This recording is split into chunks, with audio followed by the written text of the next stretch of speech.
My girlfriend scoffed. You'll never be the kind of man who can give me the life I want. I calmly asked, and what life is that? She showed me a list: spa memberships, first-class trips, a penthouse someday. I didn't argue, just smiled. 3 days later, when she stepped outside and saw who stepped out of my car before me, she froze mid-sentence. I'm Ryan, 31, and I learned that some people love the idea of success more than they'll ever love you. This is about the woman who taught me that lesson the hard way, and how karma delivered the punchline better than I ever could. I met Tessa 2 years ago at a networking event.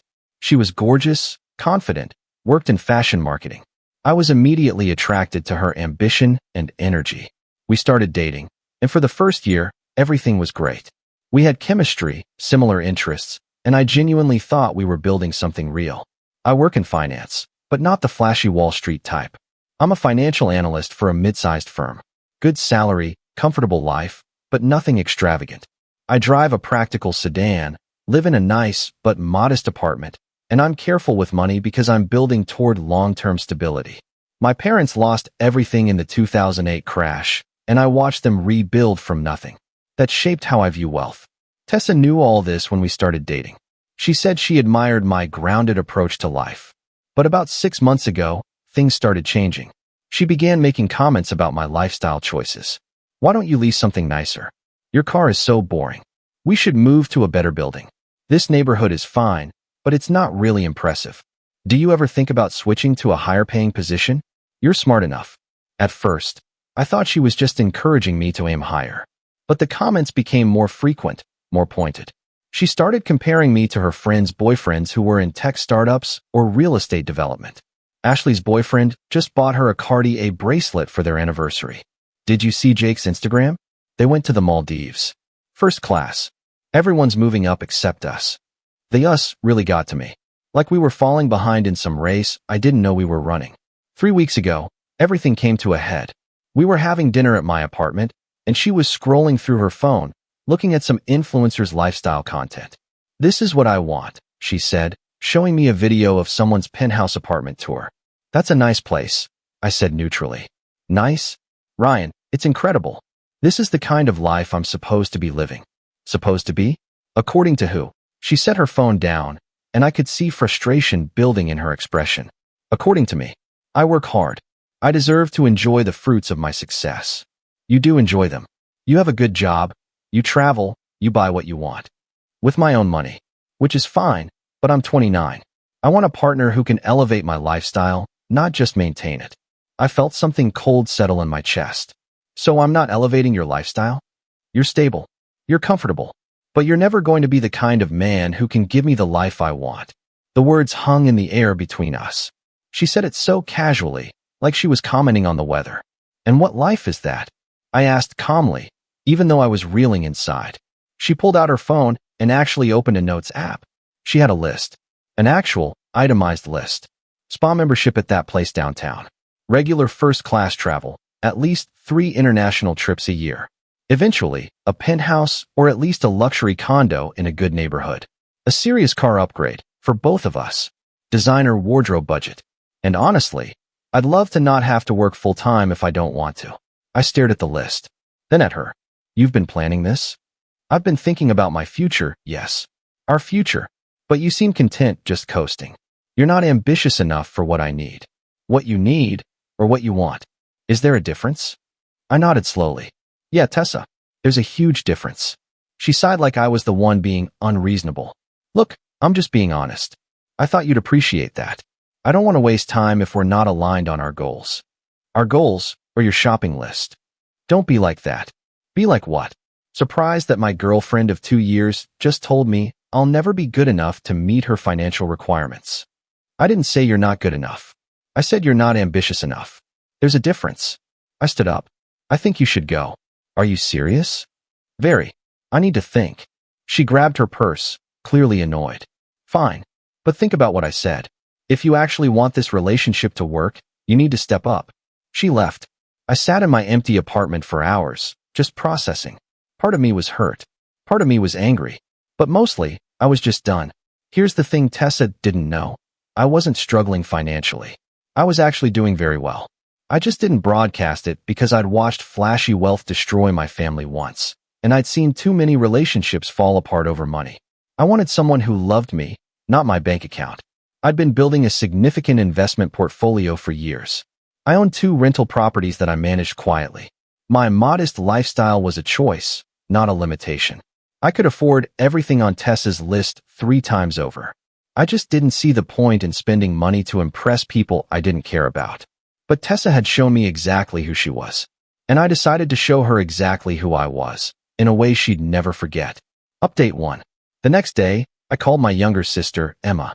She's 28, a successful attorney, and probably the smartest person I know. I told her everything. So she literally has a list of financial requirements for you. Emma asked, incredulous. A list she showed me on her phone. And she thinks you can't afford any of it? She thinks I'm barely getting by. Emma laughed. Ryan, you're probably the most financially secure person our age that I know. You just don't post about it on Instagram. Exactly. Which is why I need your help with something. I'm listening. I explained my plan. Emma was quiet for a moment, then said, that's either brilliant or terrible. Possibly both. Will you do it? Absolutely. This is going to be legendary. Over the next 3 days, I didn't contact Tessa. Let her sit with her words.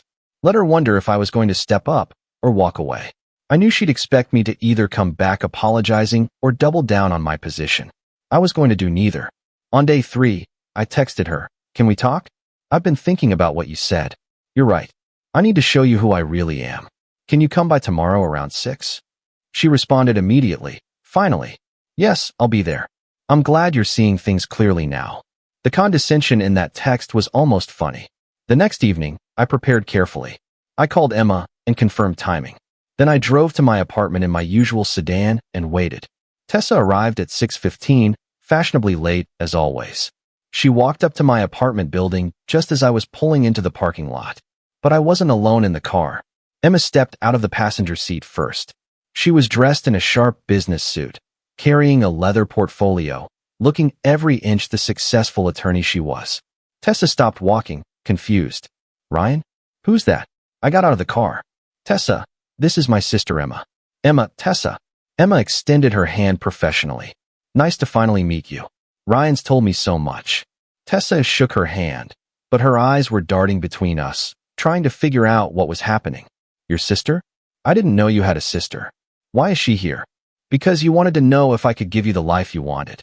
Emma's here to show you exactly what kind of life I could have given you if you'd actually cared about me instead of my perceived bank account. Tessa's face went pale. What are you talking about? Emma opened her portfolio and pulled out several documents. Ryan asked me to prepare a financial summary for you. Since you seem to make relationship decisions based on net worth, he thought you should have complete information. Ryan, what is this? Tessa's voice was shaking now. This is me showing you who I actually am, I said calmly.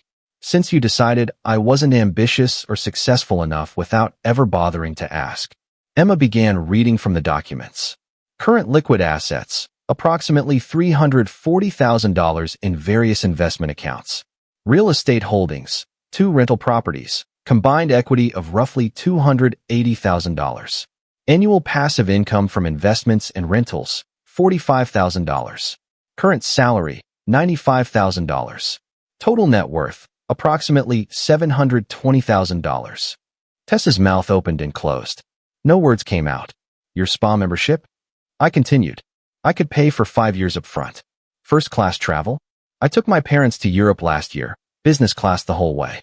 Didn't post about it because it was personal. The penthouse? I've been pre-approved for a mortgage on a place downtown for the past 6 months. I was waiting to see if this relationship was worth investing in before I made the move. You've been hiding this, she finally managed. I wasn't hiding anything. I was being intentional about how I lived and who I let into my real life. Turns out that was the right call. Update 2. Tessa just stood there on the sidewalk, looking between me and Emma like she was trying to solve an impossible puzzle. Why would you live like this if you don't have to? She asked. Because I'm not interested in impressing strangers or keeping up with people I don't care about. I'm interested in building actual wealth and security, not the appearance of it. But you let me think you were just average. I am average. That's the point. Having money doesn't make me special. And I wanted a partner who understood that. Someone who'd love me even if I was actually struggling, not just pretending to be. So this was a test. Her voice was getting louder. You tested me? No, Tessa. You tested me. You literally gave me a list of financial requirements I needed to meet for you to stay with me. You told me I'd never be good enough. You failed your own test. Emma interjected professionally. For what it's worth, everything Ryan has built, he did intentionally and carefully. He didn't inherit it. He earned it. And he chose to live modestly because he's seen what happens when people overextend and prioritize image over substance. I would have treated you differently if I'd known, Tessa said, and I actually laughed. That's exactly the problem. You would have treated me differently based on my bank account. That's not love, Tessa. That's not even close. So what? You brought your sister here to humiliate me. No, Emma said coolly. He brought me here to verify the truth, to show you documentation, so you couldn't claim he was lying or exaggerating. This isn't about humiliation. It's about honesty. You wanted to know if I could give you the life you wanted, I said. The answer is yes. I could have. Easily. But I won't. Because you don't want a partner. You want a bank account with a personality. Tessa's eyes were filling with tears now. Ryan, please. I made a mistake. I was shallow and stupid. Can we start over? Now that I know the real you. You did know the real me. You just didn't think the real me was worth your time unless I came with a luxury package. And now that you know about the money, suddenly I'm worth reconsidering? That tells me everything I need to know. I love you. No, you don't. You love the idea of what I can provide. There's a difference. Emma packed up her documents. I think we're done here. Tessa, you seem like you have some reflecting to do. I'd suggest you figure out what you actually value in a relationship before you try again with someone else. We walked past Tessa toward my building. She called after me. Ryan, wait. Please. I'm sorry. I'm really sorry. I stopped and turned back. I know you are. You're sorry you were wrong about me. You're sorry you missed out. But you're not sorry about how you treated me when you thought I wasn't worth your time. That's what matters. I left her standing there. Final update. Tessa tried to contact me 17 times over the next week. Calls, texts, emails, even showed up at my building once. I didn't engage. There was nothing left to say. She sent a long message about how she'd been influenced by social media and her friend group, how she'd lost sight of what mattered, how she wanted another chance to prove she could love me for who I was, not what I had. I didn't respond. Because the truth is, she'd already shown me who she was when she thought I was just a regular guy with a regular life. That was the real Tessa. Everything after the revelation was just performance. Emma and I grabbed dinner a week later. You know people are going to say you were cruel, she said. Maybe. But was I wrong? Not even a little bit. She literally had a shopping list for your relationship. The sad thing is, I would have loved to spoil her occasionally. Take her on nice trips, buy thoughtful gifts. But it had to be my choice, based on love, not a requirement for her to stay. You dodged a bullet. I know. 3 weeks later, I heard through mutual friends that Tessa was dating someone new. Some guy in tech who posts constantly about his lifestyle. Good for her. I hope she gets exactly what she's looking for. As for me, I'm doing great. I actually did buy that penthouse. Moved in last month. It's beautiful and way too big for one person, but I'm enjoying it. The investment portfolio is still growing. The rental properties are doing well. And I'm back on dating apps, but now with a very clear filter. Anyone who asks about my car or my job in the first 3 messages gets unmatched immediately. Anyone who wants to know about my dreams, my family, or what makes me laugh gets a chance. Tessa was right about one thing. I'll never be the kind of man who can give her the life she wanted. But that's because I'm the kind of man who won't give anyone access to my resources until they've proven they value me without them. Edit. People keep asking why I involved Emma. Simple answer. Documentation and witness protection. If I told Tessa about my finances alone, she could have claimed I was lying or exaggerating to make her feel bad. Emma's presence as a neutral third party who could verify everything made it impossible for Tessa to rewrite the narrative later. Plus, Emma volunteered enthusiastically because she'd been watching Tessa treat me like an ATM in training for months. Edit 2. For those saying I should have just told her from the beginning about my finances, you're missing the point. Real partnership isn't built on financial disclosure. It's built on mutual respect and genuine connection. If someone only treats you well after they know your net worth, they don't actually love you. They love your utility to them.